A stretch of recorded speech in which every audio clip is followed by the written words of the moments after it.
welcome to my channel. My name is Donna if you're new. If not, welcome back. In this video, I'll be sharing with you guys how I got into plants and some helpful tips along the way. But first, if you haven't already, please subscribe if you want to see more lifestyle, travel, or plant content. And let's get into this video.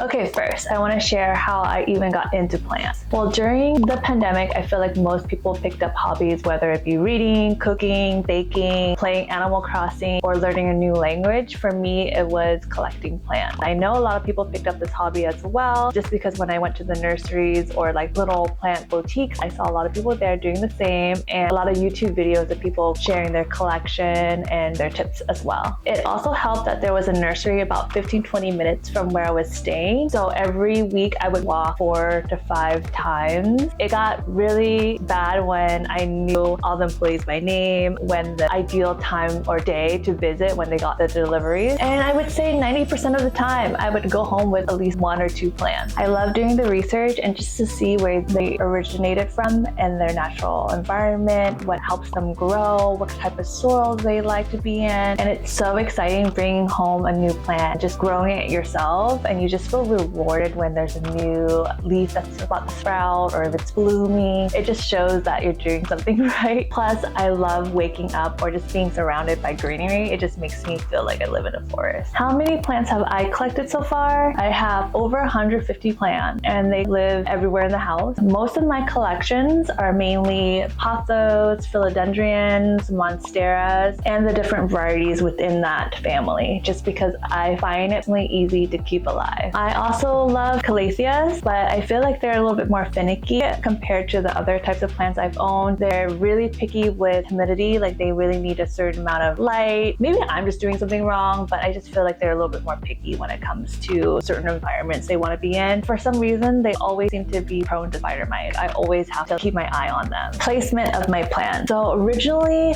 I had them in 2 rooms with really great lighting, but my fiance moved in last year, so we had to convert those 2 rooms into an office space for him and a closet. So now they live in my office and in our bedroom. So I had built these IKEA cabinets. You can probably look it up on YouTube. A lot of people DIY'd them during the pandemic, and it's really cool and creative how people did it. And it did really help with certain plants that prefer more light. They're definitely thriving. So I suggest you guys check it out if you are interested. I'll show you in a little bit. Yeah.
Now I'll be sharing some advice that I wish I had known before becoming a plant parent. Before going to a nursery or a plant boutique for the first time, I recommend doing a little bit of research or asking yourself these questions to prevent you from stress or buying the wrong plant for the wrong location or just spending money that is not needed. Question number 1, think about the location on where you want to place the plant. Are you looking to put it on the kitchen counter, your office desk, in the corner in your bedroom, hanging in the living room? Question number 2, once you decided where the location of your plant will be, think about the environment. Is it drafty? Does it get a lot of light? Is it near a heater or an AC where there's going to be a lack of humidity? Is it going to be too much low light? Is there enough artificial light for certain plants to live? These elements will be helpful to think about when you're shopping and can help you avoid any stress when you take the plant home and if for some reason it's not doing well.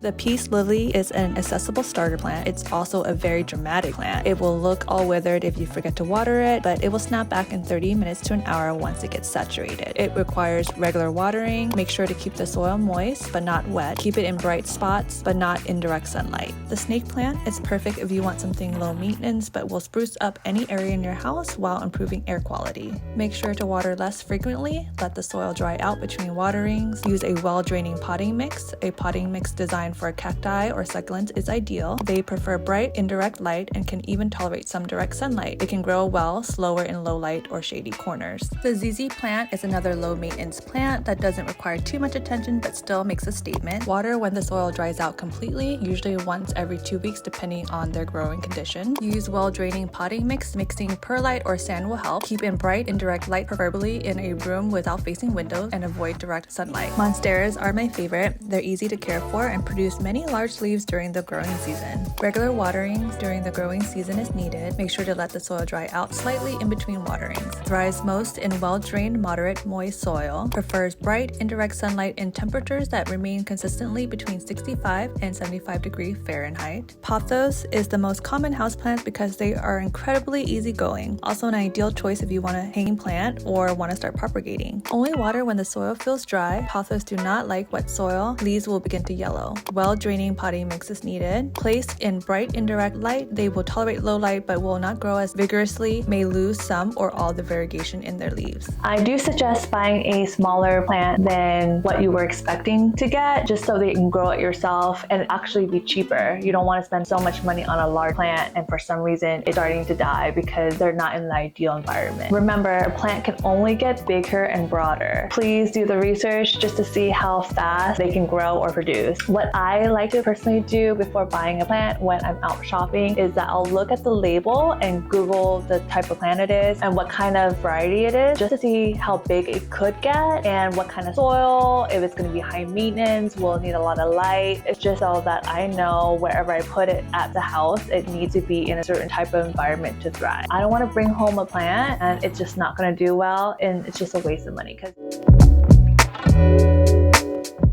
A moisture meter can help monitor the moisture levels in the soil, which can help avoid overwatering and root rot. A long sprout watering can will help reach the bottom of the pot without getting soil or water all over you or the table. It's lightweight, making it easy to carry around. Your plant can benefit from a humidifier or a pebble tray if the air is dry, like during winter season. A humidifier will provide more constant humidity levels. Hydrometer and thermometer can help monitor and control two critical variables in a plant's development: temperature and humidity. You can ensure optimal growth by regulating the moisture in the air and temperature. If you're getting a new plant, I suggest getting a pot 2 to 4 inches larger in diameter than the original pot you purchased it in. Indoor plants can overgrow their planter pot and you may need to repot it soon. This can save you some money. So I think that's going to be all this week. Don't forget to like this video if you want to see more plant content.